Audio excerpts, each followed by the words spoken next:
Is this set worth your hard-earned money? I'll be diving into the features, specs, and giving you a general overview about this set of tires. Today we are looking at 37 by 12.5R22 Kanati Mud Hog MT tires. This is a Kanati brand tire. It is from the Mud Hog series that they offer. This tire has a performance designation of aggressive mud terrain passenger light truck tire. This tire has a 10-ply construction. I will go over what that means in just a moment. Some of the manufacturer listed features of this tire include: aggressive angled tread delivers enhanced traction in off-road conditions, 3-ply sidewalls for increased strength and impact resistance, optimized void ratio for superior self-cleaning action, built with resilient rubber compounds for even tread wear and durability. Attractive aggressive sidewall lugs provide traction in the most extreme conditions. Mud and snow rated for improved traction in all conditions.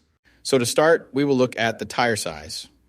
This is one of the most important parts, if not the most important part of your tire shopping journey, because if you order the wrong size, they more than likely won't work on your vehicle. This tire size should be showing on the screen right now. So let's work from left to right and break down what these three numbers mean. Looking at tires can be very confusing, especially when it comes to breaking down all of these numbers on the sidewall. Let me help you with that right now. The first number represents the diameter of the tire. The diameter of 37 in this sequence refers to the tire's overall diameter in inches. In other words, this tire is 37 inches tall from top to bottom. The second number in the tire size refers to the width. 12.5 in the sequence represents the width of the tire. So in this case, when looking at the number 12.5 in this tire size, it means that the tire's width is 12.5 inches from side to side. The third and final number of your tire size refers to the rim size or diameter. 22 is the diameter of the rim this tire will go on. The rim size of 22 in this scenario indicates that this particular tire would fit a rim with a 22-inch diameter. Keep in mind, this number is not negotiable. Unlike the first two numbers, you can't upsize and downsize this part. The only time this number will be different is if you are actually changing the size of your rim. So for example, if you find a fantastic deal on a set of 265/70 or 17 tires, you absolutely cannot use them in place of your current 265/70 or 16 tires, unless you are actually changing the rim size also from 16 to 17. Now, let's get into the other important info on a tire. Besides the three components that make up the tire size, the three other most important components are going to be the load index, speed rating, and ply rating or load range.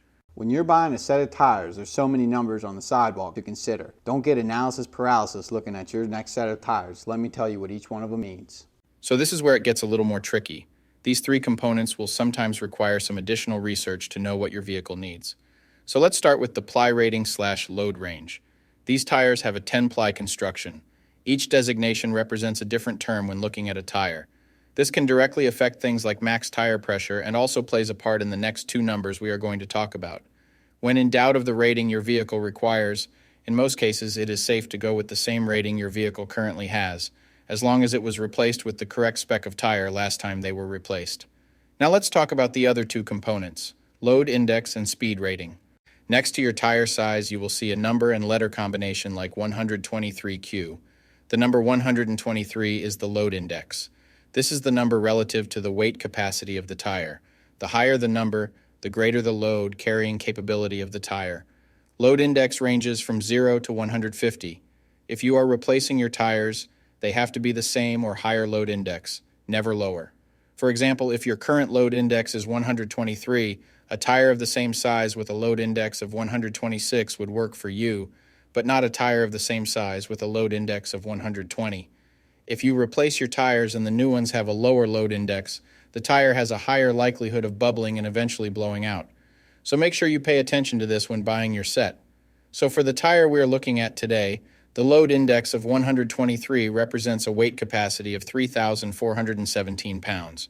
For my metric system using friends, that would be a capacity of 1,550 kilograms. Located next to the load index we just talked about, there is a letter. The letter Q is the speed rating for this tire. This is the maximum speed sustainable for the tire. Each letter has a corresponding speed rating approved by the Department of Transportation and the tire manufacturer.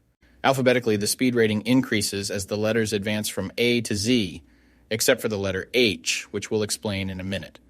The most common speed ratings range from L, 75 miles per hour, to W, 168 miles per hour. High-performance racing tires speed rated 168 miles per hour or higher are marked ZR. Originally, tire speeds were just S, H, or V, S being the slowest, H being the middle, and V being the fastest.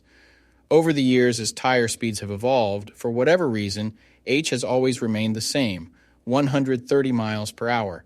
When Z-speed rated tires were first introduced, they were thought to reflect the highest tire speed rating that would ever be required, in excess of 240 kilometers per hour or 149 miles per hour. While Z-speed rated tires are capable of speeds in excess of 149 miles per hour, how far above 149 miles per hour was not identified. That ultimately caused the automotive industry to add W and Y speed ratings to identify the tires that meet the needs of vehicles that have extremely high top speed capabilities. So the speed rating of Q in the case of this tire means that this tire is rated for speeds of 99 miles per hour or 160 kilometers per hour. While speed rating is important in some unique cases, you shouldn't spend a ton of time focusing and comparing tires based solely off of this. While you do want to make sure the tire matches your vehicle manufacturer's specified speed rating, in almost all cases, the speed rating of a tire should always be above 85 miles per hour, which is technically the fastest posted speed limit anywhere in the United States. In conclusion, when looking at this set, make sure your current numbers and letters all match to ensure a seamless buying experience. That does it for our breakdown of this tire. Hopefully this helps you make an informed decision. Peace.